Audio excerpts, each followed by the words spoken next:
कहानी में हमने देखा था कि कैसे आम्रपाली ने महाराज अकबर को मारने की कोशिश की और बीरबल ने किस चतुराई से महाराज अकबर की जान बचाई और आम्रपाली को जेल में डलवा दिया। आज की कहानी ये है कि किस तरह आम्रपाली बीरबल से अपना बदला लेती है। तो आइए कहानी शुरू करते हैं। महाराज अकबर और बीरबल अपने दरबारी कार्य में व्यस्त हैं।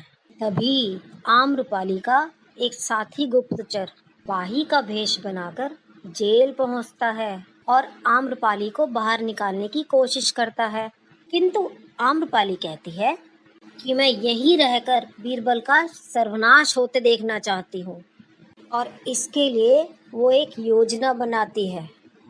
वो अपने साथी को बताती है कि उसके गुरु ने उसको एक जड़ी बूटी दी थी। यदि उस जड़ी बूटी को जलाकर कोई उसकी खुशबू सूंघ ले तो वो व्यक्ति ना मानसिक संतुलन खो देता है और पागल हो जाता है। आम्रपाली अपने साथी से कहती है, तुम मेरे कमरे में जाकर वो जड़ी बूटी ले आओ और उसे जलाकर पूरे दरबार में फैला दो, जिससे कि वो महाराज और वो बीरबल पागल हो जाए और उनको मारकर मैं यहाँ की रानी बनूं। अगले दिन वो गुप्तचर दरबार लगने से थोड़ी देर पहले ही उस जड़ी बूटी को जलाकर दरबार में एक कोने में रख देता है और दरबार से बाहर चला जाता है। कुछ देर बाद सारे दरबारी दरबार में आते हैं तो उनको एक अजीब सी खुशबू महसूस होती है और दरबार में हल्का हल्का धुआं छाने लगता है और देखते ही देखते वे सभी अजीब हरकतें करने लगते हैं। कोई मुर्गे की आवाज़ निकालने लगा तो कोई सांप की तरह फर्श पर लेटने लगा, कोई हंसे ही जा रहा था और किसी ने तो जोर जोर से रोना शुरू कर दिया। सभी ने अपना मानसिक संतुलन पूरी तरह खो दिया था। तभी बीरबल दरबार की तरफ आ रहे थे। उन्हें दरबार में से अजीब आवाज़ें आती सुनाई दी। उन्होंने दूर से देखा तो दरबार में धुआं फैला हुआ था और सभी दरबारी पागलों की तरह व्यवहार कर रहे थे। बीरबल का माथा ठनका तो उन्होंने महाराज को खबर करवाई, महाराज दरबार में बिल्कुल ना आए, कुछ है दरबार में जिससे सभी दरबारी पागल हो गए हैं। ये खबर सुन के महाराज अकबर अपने कक्ष में ही रुके रहे और बीरबल भी वहीं उनसे मिलने पहुंचे।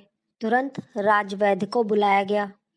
राजवैद्य ने दरबारियों की हालत देख के कहा, अरे ये तो पागल करने वाली जड़ी बूटी का धुआं है और इसका तो इलाज भी संभव नहीं है। तुरंत सारी खिड़की दरवाजे खोल दो और ये धुआं बाहर जाने दो। तो राजवैद्य ने महाराज से कहा, महाराज इस जड़ी बूटी के असर से 60 दिनों में व्यक्ति की मृत्यु हो जाती है, इसका इलाज संभव नहीं है। ये सुन के महाराज अकबर बहुत चिंतित हो गए, क्योंकि उनका सेनापति, मुख्यमंत्री, खजांची, सिपाही सभी पागल हो गए थे। महाराज ने सोचा, यदि किसी दूसरे राजा ने इस स्थिति में हमला कर दिया तो वे अपने राज्य को बचा नहीं पाएंगे। तो बीरबल ने कहा कि अगर ये पता चल जाए कि ये धुआं किसने फैलाया है तो क्या पता इसका इलाज भी मिल जाए। तो बीरबल ने अपने एक भरोसे के सिपाही से कहा कि पूरे राज्य में ये खबर फैला दो कि महाराज अकबर और बीरबल पागल हो चुके हैं और जो इस खबर को सुन के खुश हो उसे हमारे सामने लेके आओ। उस सिपाही ने ऐसा ही किया। पूरे राज्य में ये खबर जंगल की आग की तरह फैल गई।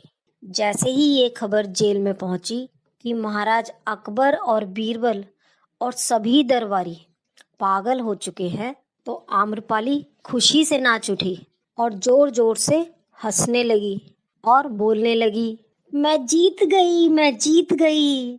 मैंने बीरबल को हरा दिया। अब इनको मरने से कोई नहीं बचा सकता। अब तो ब्रह्म कमल लाने वाला भी कोई नहीं है।